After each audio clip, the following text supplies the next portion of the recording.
Video যে করছে এগুলো ভাইরাল করে দিচ্ছে। আমার আর শান্তিতে থাকতে দেয় নাই, ওরা ওরা অনেক নির্যাতন করছে। তখন আমার কথা হলো কি, আমি বাবা গরিব মানুষ বলে আমার এটা সুস্থ বিচার করে দিবা, আমার তো আমার মাইজাতমেন দুনিয়ার থেকে টাইনা নিছে, টাইনা নিয়ে জঙ্গলে নিয়ে আমার দর্শন করা হয়েছে। দর্শন করছে, শুধু দর্শন একজন করে নাই, তিনজনে আমার শারীরিক অনেক অত্যাচার করছে।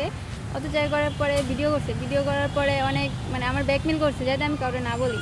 এই ব্যাকমেল আমার সারা কয়েক মাস চলতে গেছে, আমি কিছু কই নাই। তারপরে আমি ঘুরতে গেছি, তারপর ঘুরে আসা পরে আমার দেখতেছে আমি হাসি খুশি আছি। আমার হাসি খুশি না দেখা ভাইয়া ও আবার পিকগুলা ভিডিও যে করছে এগুলো ভাইরাল করে দিচ্ছে।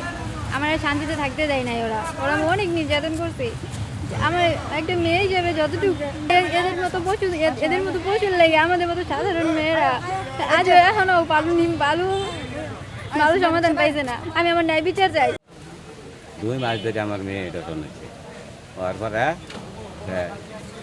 আমার মাইয়া দর্শন হওয়ার পরে তারা ভিডিও করিয়া রেখে দিচ্ছে। রেখে দেওয়ার পরে আমার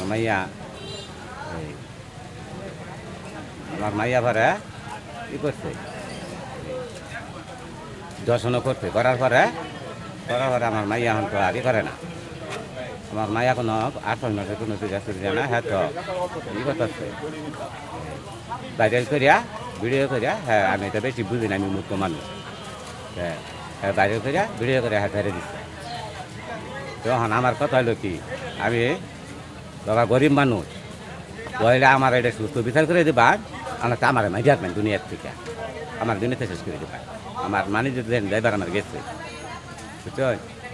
আমি সুস্থ বিচার চাই, আমি আর কিছু না।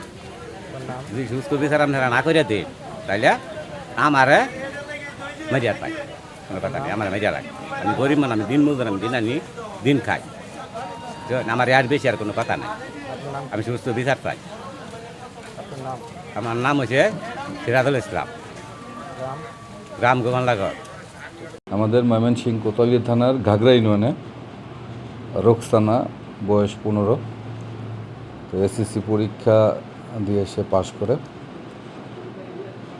রাজন নামের একটি ছেলে, 30 সাল বাসা, তার সাথে পরিচয় সূত্রপাত ধরে গত প্রায় 2 মাস আগে ওই ছেলে তাদের বাড়িতে আসা তাকে বাড়ির থেকে ডেকে পার্শ্ববর্তী এই ঘটনাস্থলে নিয়ে যায়। ওই রাজনের আরও ফ্রেন্ড, ওরা 3 জন একসাথে হয়ে প্রথমে রাজন, পরবর্তীতে তার বন্ধুরা এই মেয়ের সাথে দৈহিক সম্পর্ক করে। তো গতকাল এলাকায় তার বাবার কাছে মেয়েটা এই বিষয়টা প্রকাশ করে। তখন তাদের গ্রামের একজন আর 30 সালের 2 জন, কিন্তু কোতোয়ালি 30 সাল থানা 2টা হইল তাদের 3 ফ্রেন্ডের বাসাই আপনার একই সার্কামস্ট্যান্স।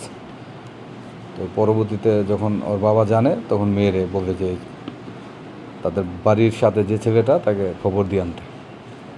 পরে ওকে খবর দিয়ে আনলে জিজ্ঞাসাবাদ করলে ছেলে স্বীকার করে ঘটনা। তখন আমাদেরকে খবর দিলে আমাদের মোবাইল টিম দিয়ে তাকে গ্রেপ্তার করে থানায় নিয়ে আসে। জিজ্ঞাসাবাদ করলে ছেলে ঘটনা স্বীকার করে। আমরা এই ঘটনায় একটা নিয়মিত মামলা আইনগত ব্যবস্থা নেওয়ার জন্য রুজু করি। তাদের দেওয়া আসামি হিসাবে ওই ছেলেকে গ্রেপ্তার করে আদালতে সোপর্দ করি। আর বাকি 2 জনকে এখনও গ্রেপ্তার অভিযান চলছে। কালকে সারা রাত 30 সাল থানা পুলিশ, কোতোয়ালি থানা পুলিশ মিলে তাদের গ্রেপ্তারের অভিযান করে। তো এই ছেলে গ্রেপ্তার হওয়ার সংবাদ প্রকাশের সাথে সাথে তারা একটু এলাকা থেকে গা ঢাকা দিয়েছে, বাকিদেরকে ধরে ফেলছে।